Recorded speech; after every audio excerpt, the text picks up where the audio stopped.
We often hear about inflation, but what's it mean for you? It's generally understood that inflation is an increase in prices, and this increases the cost of living. But when there is inflation, you must protect your savings. This is because inflation is to money like rust is to metal. A little is easy to control, but a lot can cause problems. To understand more, consider what inflation is and how it's measured. Inflation is a general increase in prices. It is usually measured by the Consumer Price Index. The Consumer Price Index, or the CPI, tracks the prices of goods and services that people generally buy over the course of a year. An inflation rate of 2% means that the cost of goods and services has increased by 2% over the previous year.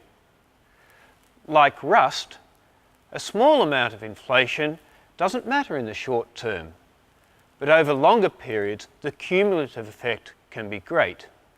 For example, an inflation rate of 1% is low, but over 10 years it will reduce the amount of goods and services you can buy with 100 euros by about 10%. It's like having only 91 euros in your pocket now. Increase inflation to 2%, it's like having only 82 euros. At 5%, you're down to 61 euros. Put it another way, if you can buy a certain amount of goods and services with 100 euros now, and inflation is 1%, after 10 years you'll need 111 euros to buy the same amount of goods. If inflation is 2%, you'll need 122 euros.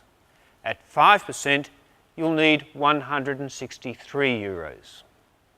Like rust, the corrosive effects of inflation are more severe the higher it is and the longer it is ignored. So how do you protect your savings from being eaten away by inflation? The short answer is to make sure that your savings grow faster than the rate of inflation. Make sure that the interest you earn or the return you make is higher than the rate of inflation. But beware of two pitfalls. First, take account of tax.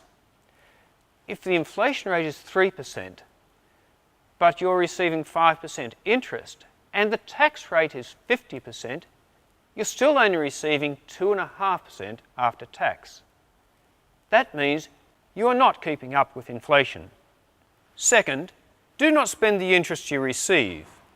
In order to keep up with inflation, the interest you receive needs to be added to the money you saved originally. This is known as reinvestment. This way, the amount of money you have in the future will have grown to take account of rising prices.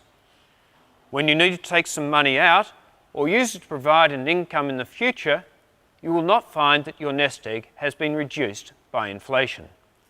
There are other ways to protect against inflation, such as increasing the amount that you save regularly or putting money into what are called index-linked products. The important lesson is that even if inflation is low, you cannot afford to ignore it over long periods. Want to know more? Go to easenomics.com. Economics made easier.